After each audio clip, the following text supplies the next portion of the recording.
नमस्कार मंडळी, इम्प्रेशन या चॅनलमध्ये आपल्या सर्वांचं सहर्ष स्वागत. प्रभाव आपल्या विचारांचा आपल्या मनावर.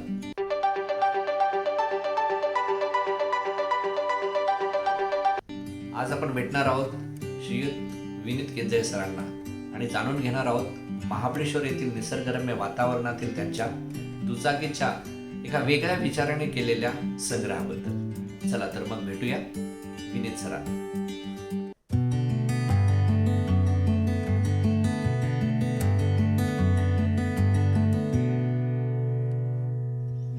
आपली दुचाकींची जी हे सुरुवात झाली ती साधारण 1790ला सायकलपासून सुरुवात झाली. आणि सायकलमध्ये झालं काय, पहिल्यांदा त्यावेळी आपलं जे वाहन होतं की घोड्यावरनं लोक फिरत होते आणि म्हणून त्यांनी पहिली आयडिया तीच घेतली. घोड्यासारखं लाकडाचं त्यांनी वरती हे केलेलं आणि त्याला लाकडी चाकं लावलेली होती. आता त्या भागामध्ये त्यांना ते माहीत नव्हतं की ही चाकांना गती कशी द्यायची. मग घोड्यासारखा माणूस वरती बसायचा आणि या इथे खाली बघा की तो त्याच्यावरती बसून थोडंसं पायाने मोमेंटम द्यायचा, काय ना थोडासा जरा स्पीड आला की पाय वरती घ्यायचा आणि त्याच्यावरती बॅलन्सिंगवरती ती सायकल चालायची.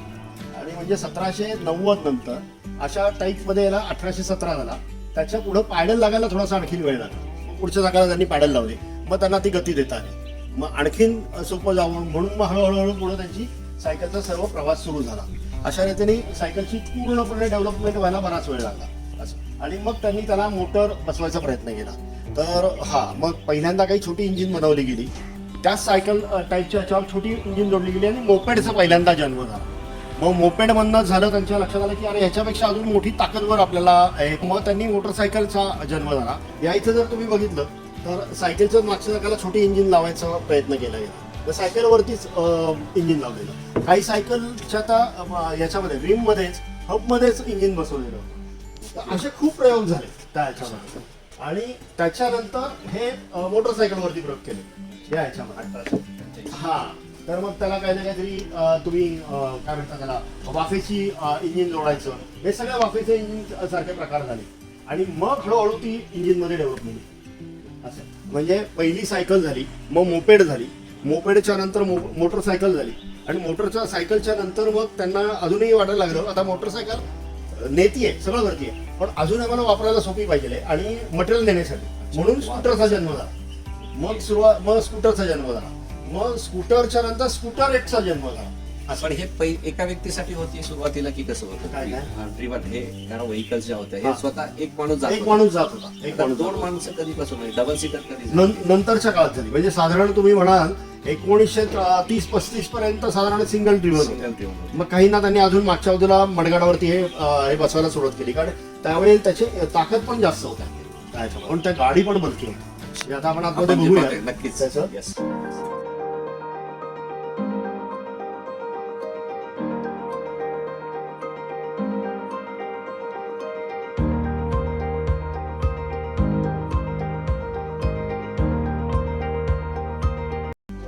मगाशी पाहिलं की पहिल्या काळामध्ये इंजिनचं वजन जास्त झालं होतं, त्यामुळे त्या गाड्या पण बलकी झाल्या. आणि त्याच्या सीसी पण 350 सीसीच्या पुढे असायची, जी साधारण 350 सीसीची असेल. आणि याचं वजन वाढल्यामुळे मग ह्याला काय करायला लागत होतं, पुढच्या चाकाला पण त्यांनी एक स्टँड दिला, मागच्याच टाकाला एक वेगळा स्टँड दिला की ज्यावेळेस तुम्ही स्टँडवर लावाल तर त्या टायरवरती त्याचा लोड येऊ नये म्हणून हे स्टँड दिलेले होते. नाहीतर मग टायर लवकर खराब होतो एवढ्या वजनामुळे, याच्या वजनामुळे. तर ही अगदी आधीच्या स्टेजमधल्या ह्या काही होत्या. त्याच्यामध्ये ती 1930ची. त्यामुळे नंतरची याच्यानंतर 5-1 वर्षांनी काय डेव्हलपमेंट झाली ती साधारण 350 सीसी मध्ये येत होती. ही 1935 सालीची. आणि आता ह्याच्या डिझाईन मध्ये थोडा फरक झालेला आहे. आता मगाशी मी तुम्हाला सांगितलं रिजिड फ्रेम होती, मागे सस्पेन्शन. आता हे सस्पेन्शन जरा उलट्या पद्धतीने काम करतं. हे प्लंजर मॉडेल म्हणतात. हे प्लंजर मॉडेल. तर ह्याच्यामध्ये मग त्या सस्पेन्शनला पार्ट भरपूर आले, नुसतं सस्पेन्शन नाही आहे, मग त्याला बाकी पण गोष्टी आल्या सगळ्या. आणि मग हे प्लंजर मॉडेल. मग पुढे काही काळाने हेही बंद झालं. मग नॉर्मल मोटरसायकल यायला लागल्या. मग फोर्कमध्ये काही फरक आले, गर्डर फोर्क आले आणि ते प्रकार आले. हे लॅमिनेटाचंच आहे, पोलो म्हणून मॉडेल आहे. 150 सीसी मधलं हे पोलो. त्या ह्याच्यामध्ये पोलो आपल्याकडे लॅम्बी म्हणून एक आली आणि लॅम्बी पोलो आली, अशा दोन आल्या. हे पण इनोसर्टीचंच मॉडेल आहे. या इकडे आपण जर बघितलं तर ही सम्राट म्हणून सम्राट सुवेगा असा आहे मेन. काय वैशिष्ट्य? मुख्य हिची कंपनी सुवेगा. सुवेगा हे नाव जे आहे ते संस्कृत नाव आहे. आणि महाभारतामधला एक पात्र आहे जो फास्टेस्ट धावू शकणारा होता तो म्हणजे सुवेगा. त्यावरून यांनी सुवेगा नाव घेतलं आणि चेन्नईला ह्याची कंपनी होती. तर ते सुवेगा नावाने मोपेड बनवायचे. आणि मग काही काळाने लोकांना थोडंसं बाईककडे होता, मग त्यांनी काय केलं की त्याच ह्याच्यामध्ये थोडंसं चासीमध्ये बदल करून सेम इंजिनवरती फक्त टाकी टाकली याच्यावरती मोटरसायकलसाठी. आणि मग हे सम्राट नावाचं एक मॉडेल आहे, हे तसं लिमिटेड एडिशनचं मॉडेल या ह्याच्यामध्ये. आता ही जर आपण बघितली तर ती देखील चेन्नईची इथेच बनत होती. ही मयूरम मोपेड हे देखील चेन्नईमधनंच बनणार आहे. तर जे चांगल्यापैकी फॅब्रिकेशन करणारे लोक होते, मग त्यांनी काय केलं की त्यांनी स्वतःच्या काही मोपेड्स बनवायला सुरुवात केली. आणि त्याकरता बाहेरनं ते इंजिन इम्पोर्ट करायचे, जे इंजिन त्याच्यावर बसवायचे आणि आपली फॅब्रिकेशन केलेली गाडी. तर ही पूर्ण देसी गाडी म्हणते, हिला देसी गाडी पण म्हटलं जातं. साधारण 70 ते 80 या दशकामध्ये ही गाडी चेन्नई आणि त्या भागामध्ये चालवते. आता काय ना मोपेड्समध्ये सुद्धा खूप मॉडेल्स आहेत या ह्याच्यामध्ये. ही कायनेटिक इंजिनिअरिंगची स्पार्क होती. ही 80 लिटरला 80 किलोमीटर होता. हो, आणि ह्याला 2 गिअर होते अशी. 2 गिअर वाली. फक्त ती थोडंसं डिझाईन ऑड असल्यामुळे ते तसं खपलं नाही करत, पण ॲव्हरेज सर्वात जास्त 80चं हे द्यायचं. आता बघा की नवीन गाड्या ज्या आता बटन स्टार्ट गाड्या आलेल्या हो. आहेत, मी असं ऐकलं की पूर्वी पण त्या गाड्या होत्या बटन स्टार्ट सांगतो होत्या. ही रॉयल एनफिल्डची फॅन्टा बुलेट म्हणून होती. आणि ही 1950 साली मॅन्युफॅक्चरिंग होती. 1950 आणि त्यावेळेला ही सेल्फ स्टार्टर. Self start. आणि मग त्यानंतर मग स्कूटर येणं बंद झालं सेल्फ स्टार्टर, पण ही सेल्फ स्टार्टर 1950. तर ही ॲक्च्युली इंडियामध्ये आलेली पहिली स्टार्टर. फॅन्टा बुलेट काय होतं, बुलेट आपण फक्त ट्रिपली बुलेट एवढंच माहिती आहे, पण ते हे 2 स्ट्रोकमध्ये स्कूटर बनवतं. आता ही जी आहे NSU-QT ही जर्मन मोपेड आहे. आणि विशेषतः महिलांसाठी म्हणून ती वापरली जायची. आणि गंमतीचा भाग असा आहे, 1950च्या दरम्यान प्रत्येक बाईकला एक हँडपंप यायचा हवावर, तो यांना लागलेला आहे. हा जो आहे हा अशा रीतीने असायचा, त्याला एक छोटासा पाईप यायचा, अशी हवा भरायची. म्हणजे कुठे पंक्चर झाली काय पंक्चर झाली काही नाही झालं, ती एक हिंद सायकल म्हणून मुंबईमध्ये कंपनी होती वरळीला, ती सायकल बनवायची. आणि मग त्यांनी मोपेड बनवायचा प्रयत्न केला. तर त्यातली ही हिंद सायकलमधली मोपेड. पण त्यांनी जे इंजिन वापरलं ते सर्वात चांगलं त्या काळामध्ये. हे साधारण तुम्हाला सांगतो 60-65च्या दरम्यानची गोष्ट. तर ही आता एकमेव गाडी असावी भारतात. आता इथे आपल्या किती गाड्या आहेत? साधारण 100 गाड्या आता आल्या आपल्याकडे.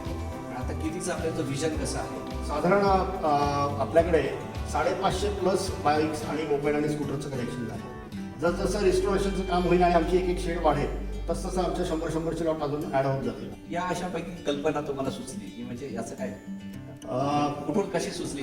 खरं तर खूप वर्षापूर्वी मी साधारण 7वी-8वीत असेल त्यावेळेला, की ज्यावेळी नाही का मुलं स्वतःहून बाहेर पडायला लागतात त्या ह्याच्यामध्ये आई वडिलांना सोडून, आणि मग कुठेतरी क्लासेस जातात, शाळेत जातात, असं जरी सुरू होतं. तसं त्यावेळी पुण्यामध्ये ट्रॅफिक कमी असायचं, त्यामुळे चालत येऊ शकत होतो आपण. तर असंच कधी शाळेत निघालेलं असताना मला एक स्कूटर पाहिजे झाले. इनोसेंटी कंपनीचं ते एक मॉडेल होतं आणि वेगळंच होतं, म्हणून मी ते बघत बसलो. आणि मग मला लक्षात आलं, मग त्याच्यातून माझी क्युरियोसिटी निर्माण झाली आणि एक दृष्टी निर्माण झाली की प्रत्येक स्कूटरचं डिझाईन वेगळं असतं. तो माझ्यासाठी कलाकृतीचा तो क्षण होता.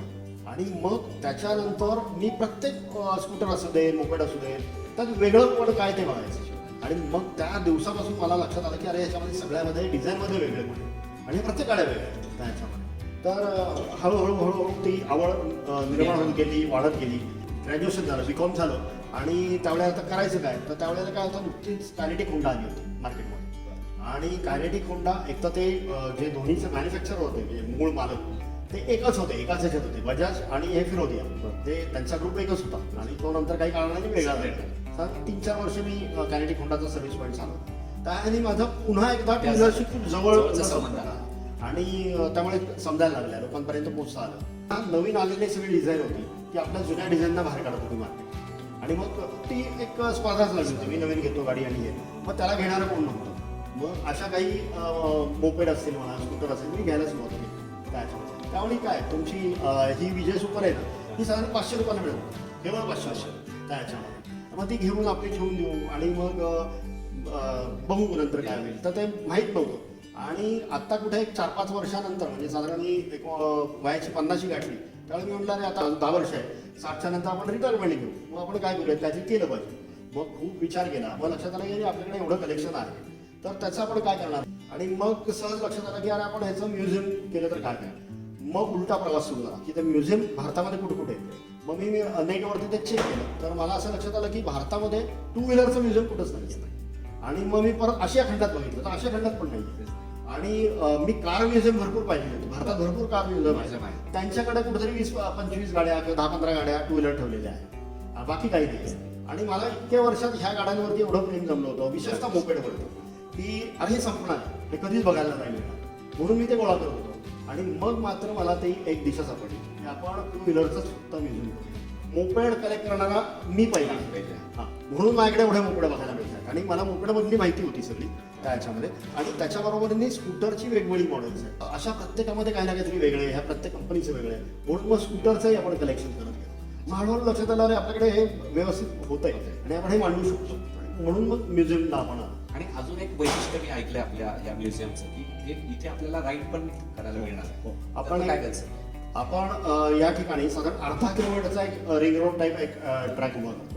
आणि तर याच्यातल्या ज्या स्कूटर्स ज्या आहेत, म्हणजे आता व्हेस्पा असतील, लॅम्ब्रेट असतील, त्या आपण लोकांना चालवायला देणार, त्याचा एक अनुभव देणार.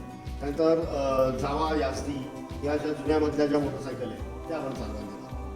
म्हणजे जीवन तो पाहण्याचा एक एक्सपिरियन्स पाहण्याचा आणि हाताळण्याचा एक वेगळा. कारण झालंय काय की साधारण जी मुलं आता जी पिढी 30-35 मध्ये साधारण 96 पासून 96 ते 98 या दरम्यान बजाजने हँडगिअरच्या गाड्या काढणं बंद केलं त्या ह्याच्यामध्ये.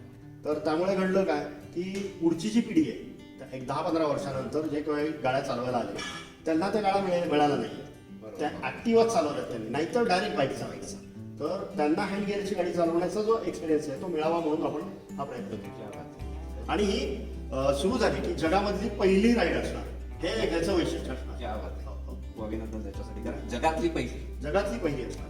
ही जी बघतोय ही इटालियन आहे व्हेस्पा, पिझो कंपनीची ही स्कूटर आहे. 150 cc ची ही स्कूटर होती.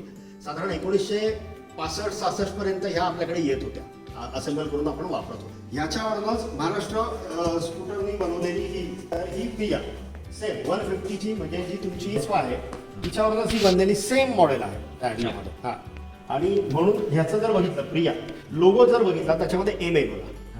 हा लोगो वेगळा आहे, हा महाराष्ट्र स्कूटरचा लोगो. हा, आणि मग 10 वर्षानंतर काय घडलं की तिथे एक स्ट्राईक घडला आणि लायसन्स पण रिन्युएशन झालं होतं. मग महाराष्ट्र गव्हर्नमेंटनी ती व्हेंचर बंद करून टाकलं. आणि मग बजाजने, तोपर्यंत बजाजला माहिती होतं की अरे या स्कूटर खपू शकतात, पण प्रिया त्यावेळी खूप खपल्या होत्या, मार्केटमध्ये चांगल्यापैकी खपल्या होत्या. मग त्यांनी काय केलं, तेच लायसन्स पुन्हा घेतलं आणि पुण्यामध्ये आकुर्डीमध्ये त्यांनी फॅक्टरी टाकली. आणि सेम जे मॉडेल होतं ते त्यांनी बजाज 150 नावाने आणलं. अच्छा, ही बजाज 150. त्यामुळे या तिन्ही एकसारख्या गाड्या आहेत, पण तिन्ही वेगवेगळ्या कंपनीच्या मॉडेल. लोगो पण वेगळा, त्याचे लोगो बदलले बघा तिन्हीचे. तर ही जी आपली व्हेस्पा आहे 150 ची, हिची ही सगळी स्टोरी आहे त्याच्यामध्ये. त्यामुळे बऱ्याचदा लोकांना कळतच नाही बजाज 150 म्हणजे काय, ते व्हेस्पा कशाला म्हणायचं, त्याच्यानंतर प्रिया कशाला म्हणायचं. लोक सगळ्याला व्हेस्पा पण म्हणतात, प्रिया पण म्हणतात, बजाज 150 कमी म्हणतात, कारण त्याच्यामध्ये प्रिया त्यांना जरा वेगळं वाटतं काहीतरी असं ती गोष्ट आहे. त्यामुळे ही अशी ही सुवेगा, त्यामुळे त्याचं ते सुवेगा लिहिलेले आहे. आणि हे देखील रिजिड मॉडेल आहे, याला मागे सस्पेन्शन नाही, पण सायकल सारखं सीट असल्यामुळे ह्याला चालू शकत. आणि ह्याचं इंजिन खूप छान होतं. आणि ही आपल्याकडे बनत होती चेन्नईमध्ये सुवेगा नावानी. हा, संस्कृत नेम सुवेगा. आणि मग म्हणजे जोरात धावणारी तुम्ही सुवेगा करेक्ट आहे, महाभारतातलं पात्र ते सुवेगा, त्याच्या नावावरनं हे घेतलेलं. आणि ही जी आहे हे एवढं पॉप्युलर मॉडेल झालं होतं की हे साऊथ अमेरिकेमध्ये सुद्धा मोठ्या प्रमाणावर एक्सपोर्ट होतं. तर झंडूक कंपनीची इंजिन्स खूप चांगली असतात. त्यांचं वैशिष्ट्य म्हणजे इंजिन चांगली झंडूकची. आणि पण ही जी बनवली आहे गाडी ती रॉयल एनफिल्डनी बनवलेली 80 cc मध्ये एक्सप्लोररचं मॉडेल त्याचं. त्याच्यामध्ये तर हे झंडूक तसं इंजिन होतं म्हणून त्याला काही झंडूक पण म्हणायचं आणि एक्सप्लोरर म्हणायचं. ही जी आहे ही याझदीमध्ये 60 cc मधली याझदी, मिनी याझदी म्हणतात त्याला, 60 cc मध्ये. तर हेच इंजिन घेऊन त्यांनी एक जावा मॉडेल पण काढलं. त्याच्यानंतर याझदीमध्ये याझदी कोल्ट म्हणून पण काढलं. आणि अजून एक याझदी मुस्तांग म्हणून काढले. असे 4 मॉडेल काढले 60 cc मध्ये. 60 मध्येच. 60 मध्ये तर 4ही आपल्याकडे आहे. हे डिझाईन आपल्याकडचं एकदम वैशिष्ट्यपूर्ण गाडी म्हणता येईल. याचं काय वैशिष्ट्य स्पेशल? तिचं ही 50cc मध्ये होती, अल्युमिनियम ब्लॉक आहे आणि याचं सर्वात डिझाईन मधलं जरी स्पोर्ट्स मॉडेल सारखं दिसणार आहे. हां करेक्ट. आणि ह्याला ही भारतामधली पहिली मोनो सस्पेन्शन आलेली गाडी. तर त्यांनी आणखी त्यालाच सस्पेन्शन बसवले आणि मग ती BSF फाल्कन नावाने त्यांनी काढलं. ही दोन एकसारखे एकच इंजिन आहे. मोनो आणि हे मोनो सस्पेन्शन आहे आणि ते करेक्ट लावलेलं आहे. ह्या सगळ्या लॅमरेटा प्रकारामधल्या आणि मूळ कंपनी इनोसंटी आणि पण लॅमरेटाचं हे जे आहे हे लॅमरेटा मॉडेल आणि हे फार प्रसिद्ध झालं त्या काळामध्ये. त्यामुळे ह्यांनी जेवढ्या पण गाड्या काढल्या त्याला लॅमरेटा नाव दिलं जायचं आणि मग मॉडेलचं पुढं काहीतरी नाव असायचं. हा हा. तर ही एक लिमिटेड एडिशन त्यांनी एकाच वर्षासाठी काढली 1949 मध्ये काढली. तर मग हिला लॅमरेटा 49 असाच म्हटलं जातं. मला तिथे लांबी तोडो बघितली आणि ही LD इनोसंटीची LD म्हणजे मी मगाशी तुम्हाला जे सांगितलं होतं LDचं 125 मॉडेल होतं ज्याला पॅनल नव्हतं. तिच्या नंतरचं हे मॉडेल. तिला पॅनल आली पण हिचा शेप वेगळा झाला. सगळं इंजिन तिच्यासारखंच आहे पण त्याला मग पॅनल लावलं. ही बघितल्याशिवाय लोकांचं भरत नाही किंवा काय नाहीये. हिला बॉबी राजदूत म्हणतात. बॉबी पिक्चर मध्ये वापरले म्हणून हिला बॉबी राजदूत. ही राजदूत मधलीच आहे. तिचं प्रत्यक्षात नुसतं मॉडेलचं नाव होतं, तिला नाव काय नव्हतं, राजदूत म्हणायचं. पण बॉबी राजदूत म्हणूनच ही फेमस आहे. आपण लोकांना हे केलं होतं, आवाहन करत होतो की तुमच्याकडे जर कुठल्या तुमच्या स्कूटर पडून असतील, तुम्हाला वापरायचं नसतील, तुम्हाला काय करायचं असेल विकायच्या नाही पण त्या नीट राहिल्या पाहिजेत तर त्या तुम्ही आमच्याकडे द्या, आम्ही म्युझियममध्ये ठेवू. तर ते एक पोलीस अधिकारी आहेत त्यांनी मला या 3 डोनेट केले आहे. तशाच आपण तशा आणून इथे बसतो. त्या कुठले म्हणजे पुण्याचेच आहे? सगळं पुण्यामध्येच त्यांनी हे केलेलं आहे आणि सगळ्याला 500 नंबर घेतले. त्याच्यामुळे आपल्याकडे बरंच काही बदल घडले 1940 आणि तिचं आणखीन एक वैशिष्ट्य म्हणजे ही गाडी जी आहे तिने बरेच रेकॉर्ड केलेले. त्यातलं एक रेकॉर्ड म्हणजे 1001 तास सलग ही गाडी चालली. 3 ड्रायव्हर होते, 3 जण चालवत होते रायडर. आणि पुण्यामध्ये सारसबागमध्ये एक ट्रॅक होता पूर्वी. तर त्या ट्रॅकवरती हे सगळं गाड्या चालल्या. पण रात्रंदिवस त्या गाडी चालवली. 1001 तास चाललेली ही गाडी. पण त्या 4 स्ट्रोक आहे, ह्या 2 स्ट्रोक आहे. लोकांकडे 2 स्ट्रोक आता पाहायला नाही मिळत. मॅक्झिमम माझ्याकडे 2 स्ट्रोकचं कलेक्शन जास्त. मी फोकस त्याच याच्यावर केला की जे कोणी वापरत नाही आणि जे संपणार ते पहिला पण उचलतात. ज्याला कोण नाही विचारत त्यांना मी वाली होतो, त्यामुळे ते माझ्याकडे येत गेलं सगळं. हे जेम्स मॉडेल आहे, हे पण 1950च्या आधी येत होतं. आणि विल्यर्सचं इंजिन होतं असं त्यावेळी घडत होतं. एक कंपनी सगळं बाकीचं बनवती आहे इंजिन मात्र. आणि विल्यर्स आहे त्यावेळेला गाजलेली कंपनी होती, नावाजलेली. आणि याचं आणखीन एक वैशिष्ट्य होतं.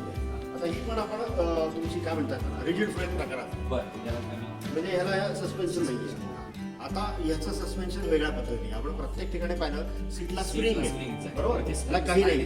तर हा जो पाईप आहे रॉड म्हणजे तुमचं हा मी ह्याच्यावरती हे केलं तो सस्पेन्शन मिळतो. करेक्ट.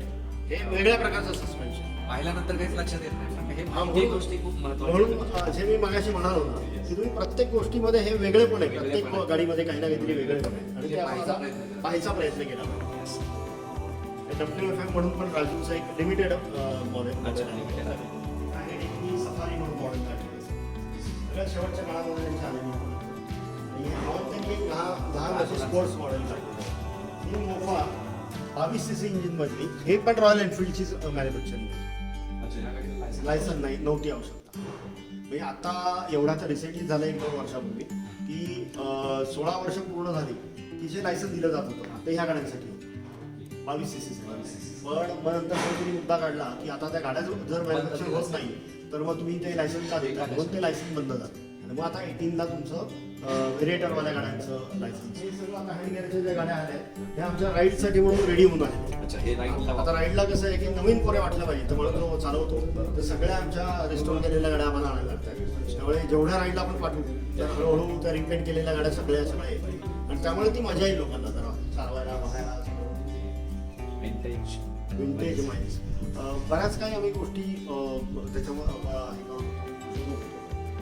काही आता त्याच्यातनं मग तुमचं म्युझियमचं हे लगेच क्लिअर झालं पाहिजे त्या ह्याच्यामध्ये. मग ते विंटेज माइन्स त्याच्यावर विंटेज माइन्स. हां पण खरा एक आणखी एक गोष्ट अशी घडते की आमचं ज्यावेळी अजूनही सगळ्या येतील स्कूटर मोबाईल सगळं, तर ह्यात अजून एक गमतीची गोष्ट घडते. ती म्हणजे काय असतं की जो पण गणून माणूस बघायला येतो तर तो आपली स्वतःची एक बाईक सोडतो. मनातली ती काय असते तर 2-3 गोष्टी असतात. एक तो लहानपणी ज्यावेळी कोणाबरोबर तरी शाळेत जात असतो पहिल्यांदा ज्या स्कूटरवरनं मोपेडवरनं कशावरनं गेलेली असते तर ती तो शोधत असतो पहिल्यांदा. मग मी माझ्या आजोबांकडे जावा होती त्यावर जायचो, मी नागरिकावर जायचो. मग ते इथे आले की पहिल्यांदा ती गाडी शोधतो आणि मग ते त्यांच्या आठवणींमध्ये निघून जातं की अशा ह्याच्यावरनं मी शाळेत जातो. मग सेकंड असतं की ज्यावेळी तो कॉलेजला जायला मग त्यावेळी ज्या कोणाची तरी बाईक असते ती कुठली. आणि अजून एक गोष्ट आपण आता ह्याच्यातल्या ज्या आहेत 90% गाड्या तरी इंजिन चालवतो. त्याचा उद्देश असा आहे की आम्ही चालवून तर आम्हाला करायचं नाही किंवा आता हे चालू आहे म्हणून आम्ही रोज उठून चालू पण नाही करू शकत. कारण एखादी मला आत्ता जर म्हणाला ही बाईक मला चालू करून दाखवा तर तिला काहीतरी प्रोसेस करावी लागते. कारण त्याच्यामध्ये पेट्रोल टाकून ते सगळं साफ करायला लागतं, कार्बोरेटर साफ करायला लागतो, थोडीफार हे करायला लागतं, इंजिन थोडंसं आम्हाला हे करायला लागतं आणि मग ती गाडी चालू होते. चालू होणार 100%. मग हे का केलं आपण तर समजा 50-100 वर्षानंतर पेट्रोलसारखी काही वस्तू अस्तित्वात असेल आणि त्या काळामधल्या कोणाला त्या गाड्या चालू करून बघायची वेळ आली किंवा इच्छा झाली यार या गाड्या कशा चालू होत्या त्याचा आवाज काय वेळा तर ते चालू हव्या ह्या उद्देशाने आज आपण इंजिनचं काम करतो. दुसरी अशी गमतीचा भाग आहे की साधारण 2030 सालामध्ये आपल्याकडे पेट्रोलच्या सर्व 2 व्हीलर बंद होणार त्या ह्याच्यामध्ये आणि मग तुमचे इलेक्ट्रिक बाईक इतर अजून काहीतरी तयार सुरू होईल. पण आज त्याचे कोणाच्या लक्षात येत नाहीये की घडणार आहे काय. तर त्यावेळेला रस्त्यावरती आवाजच नसणार. आज आपण रस्त्यावरती म्हणतो की केवढा न्यूसन्स होतो ट्रॅफिकचा, पण त्यावेळेला लोक त्या बाईकचा आवाज ऐकायला आतुर असते. आणि म्हणून आपण काय करतोय ते इंजिन सगळी रेडी करून ठेवतो. 2000 म्हणजे आता 2000 साधारण तुम्ही तुमची 30 निघून गेले आणि 2040 आला तर त्या 10 वर्षात ज्या काय बचत ज्या असतील तुमच्या ह्या पेट्रोलच्या 2 व्हीलर कमी होत जातात हळूहळू. त्यानंतर लोकांना त्याचा आवाज ऐकायचा असेल. मग आता कोणाला बुलेटचा आवाज ऐकायचा त्यांनी इथे यावं आणि बुलेट चालू करायला सांगितलं की बुलेट फील करावं. तर त्याची तयारी आपण आत्तापासून सुरू करतो की 10-15 वर्षानंतर काय घडणार आहे त्याची आपण आता इमॅजिन करतो आणि ते म्हणजे विजनरी आपण विचार करतो. आणि कसं असतं की माणसाला ज्यावेळेस असतं त्यावेळेस त्याची किंमत नसते. ती ज्यावेळेस निघून जाते किंवा आपल्यापासून दूर जाते त्यावेळेस आपल्याला त्याची खरी किंमत कळते आणि ती किंमत आपल्याला मोजायला लागून नाही भविष्यातल्या भावी पिढीला. म्हणून तुम्ही हा प्रयत्न करून ठेवतो. म्हणजे खरी 2030 साल उजाडल्यानंतर डे बाय डे हे हिस्ट्रीकडे जाणार आहे. हे सगळं म्हणजे आताच ऑलरेडी हे हिस्ट्रीकडे जायला लागलेलं आहे. एकूण एक गाड्या सगळ्या हिस्ट्रीकडे जाते. खूप खूप धन्यवाद सर. तुम्ही खूप अगदी सुंदर माहिती दिलीत या प्रोजेक्ट विषयी आणि तुमच्या या प्रोजेक्टला आमच्या खूप खूप साऱ्या शुभेच्छा. धन्यवाद.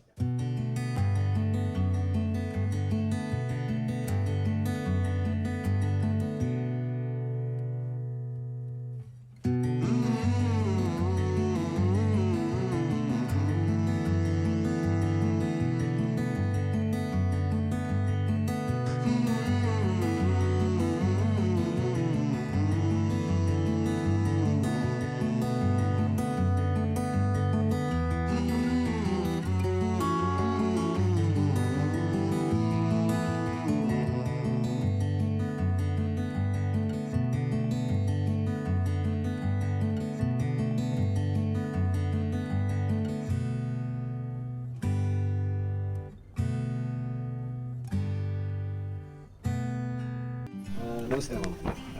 वेंटेज विषयी काय सांगा तुम्ही? सर हा विंटेज तर एक असं पौराणिक काहीतरी असं मागचं जे मोठं त्या बाईक आणि आमच्या सगळ्यांचे जे व्ह्यू आहे तेवढं काही आपल्याला एकच छताखाली संपूर्ण म्हणजे कस्टमरला दाखवायचं त्यांचा विचार. आपलं नाव काय? माझं नाव सर सुरेश नागराम पाटील. राहता कुठे? आम्ही आता पुण्याला राहतो. सध्या इथे आलं इथेच मग काय मजा येते का दिवस? हो सर येतात सर. आम्ही सांगतो लोकांना त्याची माहिती देतो लोकांनाही छान वाटतं. पण तुम्हाला असं वाटतं का की जुना अनमोल ठेवा आपण जपून ठेवला पाहिजे? हो हो हो एकदम चांगलं सर. आणि आमच्या साहेबांचे छंदच होता की आपण जुना सगळ्या लोकांना दाखवायचं. हो त्यांनी त्याच्यावर फार खर्च केला सर. आमच्या मेंटेनन्सचा खर्च भरपूर आहे. जवळजवळ 5 वर्ष झाले हे चालू आहे. याच्यावर काम चालू आहे. अभिरतचं काम चालू आहे. तुम्हाला अभिमान आहे इथं तुम्ही काय? हो सर. खूप खूप धन्यवाद आपले. नमस्ते. आपका नाम? मैं सुमन सिंह. कहाँ से हैं? मैं उत्तराखंड देहरादून. अच्छा. तो कैसे क्या आपको क्या लगता है ये प्रोजेक्ट यहाँ के मतलब क्या है आपकी फीलिंग्स? सर साहब का एक हमारा वो है कि पुरानी जूनी बाइक से जो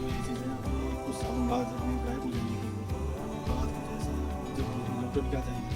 तो ये चीज़ें देखने में बड़ी मुश्किल है कोई 2030 के बाद 2030 के बाद। ओके तो एक ऐतिहासिक ये रह जाएगी कि मतलब लोगों को पुरानी चीज़ों में क्या था कैसे था आज से पहले 100 साल पहले 50 साल पहले वो चीज़ें ये धरोहर के रूप में रह जाएगी। तो देखने को लोगों को एक इच्छा होगी कि भाई इसकी कोई गाड़ियों का जो लंबा जरूरत जानकारी हो या कैसा इसका सेफ था कैसे क्या था वो चीज़ होगी करके एक छत के नीचे साहब का एक अनुमान था कि मतलब हम ऐसा करेंगे तो लोगों को इसका विशेष फायदा मिलेगा। जी तो आप ये काम करते हो एंजॉय करते हैं? अब इंजॉय सर इतना हमारा भी एक हॉबी है जरा गाड़ियों का ये चीज़ें जो कि देखने को रेस्ट पीसेज है कुछ ऐसे पीसेज है जो देखना है अभी दुर्लभ होगा कोई सब तो देखने को एक जगह पे इतनी गाड़ियाँ मिलना जरा अच्छी बात है कि जो मिल जाए तो लोग वही थे।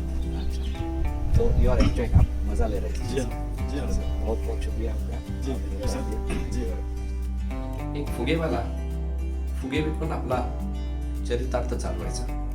त्याच्याकडे लाल हिरवे पिवळे निळे असे विविध रंगाचे फुगे असायचे।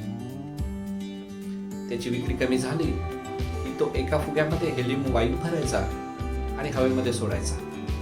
उंच उंच गेलेला फुगा पाहून मुले पुन्हा गर्दी करायची आणि त्याची विक्री पुन्हा वाढायची। असं तो दिवसभर करत असे। एक दिवशी तो फुगे विकत असताना त्याच्या असं लक्षात आलं की कोणीतरी त्याचा कोट ओढताय। त्याने ओढून पाहिलं तर तिथे एक मुलगा उभा होता।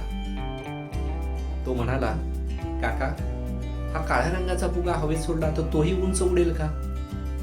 त्या मुलाच्या प्रश्नाचं त्याला कौतुक वाटलं। त्याने प्रेमाने त्याला उत्तर दिलं, बाळ फुगा हा त्याच्या रंगामुळे उडत नसतो तर त्याच्या आतमध्ये जे काही असतं त्याच्यामुळे तो हवेत उंचच्या उंच जातो। हीच गोष्ट आपल्या दैनंदिन जीवनालाही लागू पडते। आपल्या अंतरंगामध्ये काय आहे त्याच्यामुळे आपण उंचीवरती जातो आणि ह्या अंतरंगामध्ये असलेली गोष्ट म्हणजे आपली मनोवृत्ती, आपला दृष्टिकोन। तर बस आज इथेच थांबूया, पुन्हा भेटूयात पुढच्या भागामध्ये एका नवीन गोष्टीसह। Do like, share and subscribe the channel. धन्यवाद।